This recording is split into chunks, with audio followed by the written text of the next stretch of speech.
नमस्ते फ्रेंड्स, मैं डॉक्टर रेणुका और आपका बहुत बहुत स्वागत करती हूँ एक नए टॉपिक के साथ। दोस्तों, वर्म इन्फेक्शन, पेट में कीड़े हो जाना एक बहुत आम समस्या है। बच्चों और बड़ों में यह समस्या कॉमनली होती रहती है और बारिश के मौसम में ये समस्या और ज़्यादा बढ़ जाती है। तो हम बात करने वाले हैं कि पेट में कीड़े क्यों हो जाते हैं, इनके सिम्टम्स क्या आते हैं, हमें क्या प्रिकॉशंस लेना चाहिए और इनके क्या कॉम्प्लिकेशंस हो सकते हैं और क्या होम्योपैथिक दवाई हम ले सकते हैं जिससे हमें इसका इलाज मिले और ये ठीक हो जाए। तो चलिए शुरू करते हैं। वर्म इन्फेक्शन का मेन कारण डायरेक्ट या इनडायरेक्ट तरीके से हमारे शरीर में माउथ के थ्रू या ब्रीदिंग के थ्रू वर्म या वर्म के एग एंटर होना है। वैसे तो यह समस्या बड़े बच्चों सब में हो सकती है, लेकिन बच्चों में यह कॉमनली देखी गई है क्योंकि बच्चे बार बार मुंह में हाथ डाल लेते हैं और वो इतनी हाइजीनिक कंडीशन मेंटेन भी नहीं कर पाते, सब चीज़ों को छूते हैं, इसलिए उनको वर्म इन्फेक्शन होने के चांसेस ज़्यादा होते हैं। सबसे पहले इन वर्म्स के बारे में आपको थोड़ा ब्रीफ कर देती हूँ।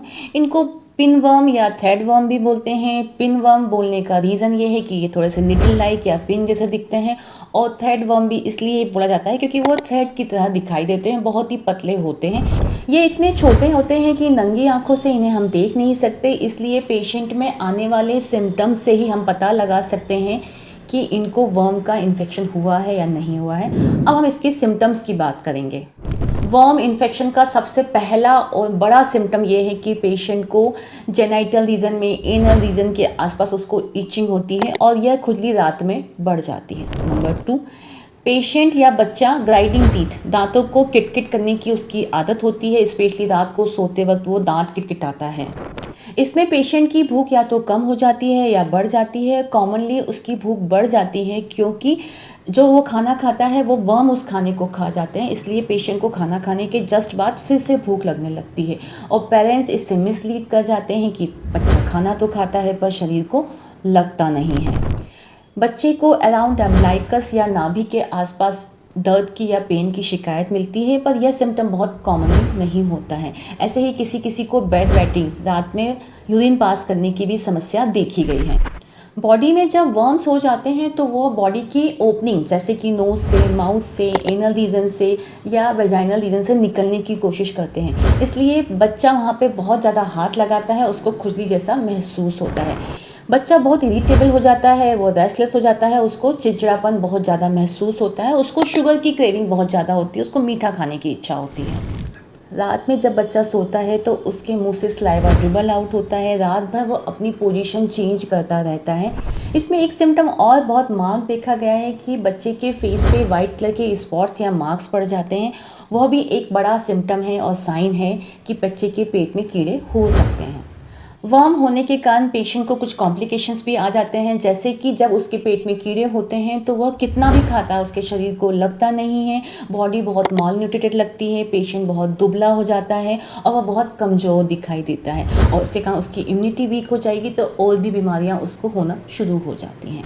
नंबर 2, एक बहुत बड़ा कॉम्प्लिकेशन ये है कि जब बेबी फीमेल में जब ये तकलीफ़ होती है तो जो वर्म्स होते हैं वो एनल टू वेजाइनल ट्रैक पे ट्रैवल करना शुरू कर देते हैं और उसके वेजाइना में भी वर्म्स हो जाते हैं, जिसके कारण उसको यूटीआई की समस्या हो जाती है, उसको बाथरूम की जगह का इन्फेक्शन हो जाता है, उसको बाथरूम में बहुत ज़्यादा जलन होती है। वर्म इन्फेक्शन के केस में प्रिकॉशंस रखना बहुत ज़रूरी है, उससे हम बहुत हद तक इस बीमारी से बच सकते हैं। जैसे कि हमें पता है कि जो वर्म के एग होते हैं वो नेल बेड में अंदर एंटर कर जाते हैं, इसलिए कोशिश करें कि खाना खाने के पहले प्रॉपर तरीके से अच्छे से हाथ को वॉश करना है और वॉशरूम जाने के बाद भी हाथ को वॉश करना है। डेली अंडरगारमेंट चेंज करना है और कोशिश कीजिए कि जो भी कपड़े पहने जाते हैं उनको हल्के ल्यूकवार्म वाटर में धोएं और प्रॉपर सनलाइट में सुखाएं। पिनवर्म जो होते हैं मेनली रात को एग ले करते हैं, तो कोशिश करें कि प्राइवेट पार्ट्स को, स्पेशली एनल रीजन को सुबह उठ के अच्छे से क्लीन करें, उससे भी चांसेस कम हो जाते हैं। कॉमनली जो बच्चे जो आर्टिकल्स ज़्यादा यूज़ करते हैं उनको मुंह में लेने की आदत होती है, तो कोशिश करें कि उन आर्टिकल्स को या उन टॉयज़ को प्रॉपर क्लीन करें, उनको बीच बीच में साफ़ करते रहें, धोते रहें। एनल एरिया को हाथ से स्क्रैच ना करें क्योंकि नेल बेड में वो आ जाते हैं, जिसके कारण चांसेस बढ़ जाते हैं इन्फेक्शन के। अब हम यहाँ पर इसके होम्योपैथिक मेडिसिन की बात करेंगे। इसमें नंबर 1 पर मेडिसिन है सिना। इसे हम वर्म रेमेडी भी बोलते हैं क्योंकि वर्म को ठीक करने में इस मेडिसिन का बहुत बड़ा रोल है दोस्तों। जब पेशेंट रात को दांत किटकिटाता है, मुंह से स्लाइवा ड्रिबल आउट करता है, उसको एनल रीजन में बहुत ज़्यादा इचिंग होती है, उसका पेट दुखने लगता है, उसको शुगर की बहुत ज़्यादा क्रेविंग होती है, वो खाना तो बहुत ज़्यादा खाता है पर उसके शरीर को लगता नहीं है, उसका बॉडी भी बहुत ज़्यादा माल न्यूट्रिटेड लगता है, दुबला पतला लगता है। यदि इस तरह के सिम्टम्स आ रहे हैं और साथ में उसको यदि ग्राइंडिंग टीथ भी मिल रहा है, वो रात को अपनी स्लीपिंग की पोजीशन चेंज कर रहा है, इस कंडीशन में सिना का रोल बहुत अच्छा है दोस्तों।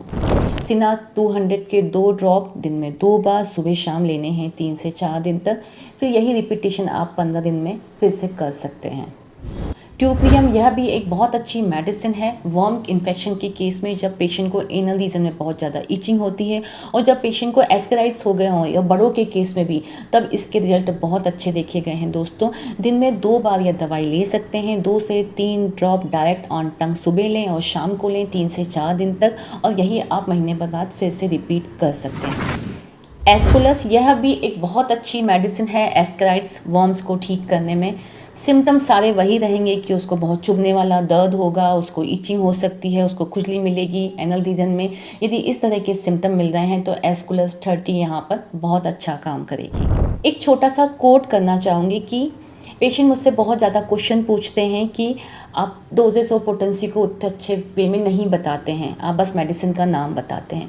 दोस्तों होम्योपैथी की एक बहुत खूबसूरत चीज़ ये है जो हर पैथी दूसरी पैथी से इसको अलग करती है कि अकेला मेडिसिन का नाम जानने से आप उस बीमारी को पूरी तरह से क्योर नहीं कर सकते। होम्योपैथी पर्सन टू पर्सन दी जाती है, पर्सन टू पर्सन उसकी पोटेंसी और उसके डोजेस वेरी करते हैं। यही इसकी खूबसूरती भी है कि कोई भी आप एक पेशेंट के दवाई के डोजेस दूसरे पे उतना अच्छा काम नहीं करेंगे, लेकिन इन जनरलाइज वे में मैं आपको एक्सप्लेन कर देती हूँ कि यह बीमारियों के लिए ये होम्योपैथिक मेडिसिन्स ऐसे ऐसे काम करती हैं और होम्योपैथी के लिए लोगों के मन में एक अवेयरनेस भी डेवलप होती है। जब भी किसी को वर्म इन्फेक्शन होता है तो उसको प्रॉपर डॉक्टर का ट्रीटमेंट लेना चाहिए, लेकिन कुछ होम रेमेडी हैं जो कभी काम करती हैं और कभी काम नहीं करती हैं वर्म इन्फेक्शन के केस में, पर आप यूज़ कर सकते हैं। काली मिर्च जिसको हम ब्लैक पेपर बोलते हैं, उसमें पेपरिन नाम का एक उसका एक्टिव प्रिंसिपल होता है, वो हेल्प करता है, एंटी पैरासिटिक प्रॉपर्टी होती है, इसलिए वो उस इन्फेक्शन को रोकने में या कम करने में हेल्प करता है। और पाइनएप्पल जूस को भी कहा जाता है, यदि उसको लेते हैं तो भी बहुत हद तक वर्म्स कम हो जाते हैं। तो दोस्तों यह थी वर्म इन्फेक्शन के बारे में एक छोटी सी ब्रीफिंग। हमें कौन सी होम रेमेडी करना चाहिए, क्या होम्योपैथिक ट्रीटमेंट लेना चाहिए, ये इसमें क्या प्रिकॉशंस रखना चाहिए। यदि आपको मेरा यह वीडियो इफेक्टिव लगा है और आपकी किसी भी कंप्लेंट को या प्रॉब्लम को सॉल्व करने में हेल्प मिली है तो please like share and subscribe to my video my channel. Thank you.